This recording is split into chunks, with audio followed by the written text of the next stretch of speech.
ए माई बोलो। अब तक खाली 11 रुपए बचल हो कर का करी?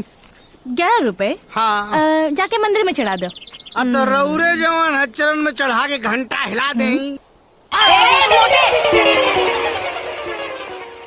साला फुटबॉल।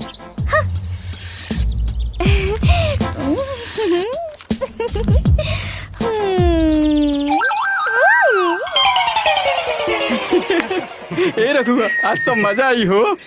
बड़ा दिन बाद मोट माल मिलल हो। आज तो खसी कटेगे चाहिए। बोलो माल कहाँ बा? माल बोलो। बैग खाली रह।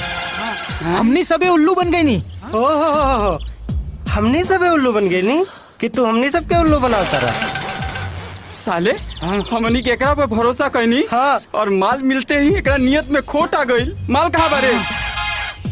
फेंक देनी। फेंक देनी? झूठ बोला तारा तू। तारा मन में बेईमानी आ गई। रघु देख, सच सच बता माल कहाँ बा, ना तो हमनी छोड़े ना। साले तोहनी के एगो दोस्त पे भरोसा न बाका? दोस्त से बढ़ के बैग हो गई बाका? साले नौटंकी बाज। चोर केहू के दोस्त ना होला।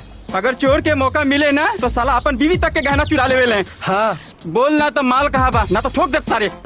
एगो चोर नहीं उड़ा ले गई। हाँ? का? चोर के माल चोर नहीं उड़ा ले गई? लेकिन वो तोहरा से माल कैसे उड़ा ले गई? हाँ?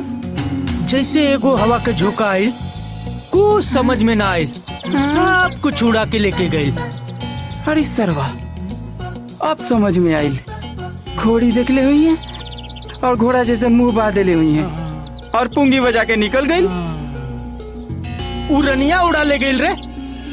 छी छी छी, गौरैया के पेशाब में जाकर डूब मर। चोरन के जमात के मालूम चली ना तो हमनी के तो नाक कट जाई।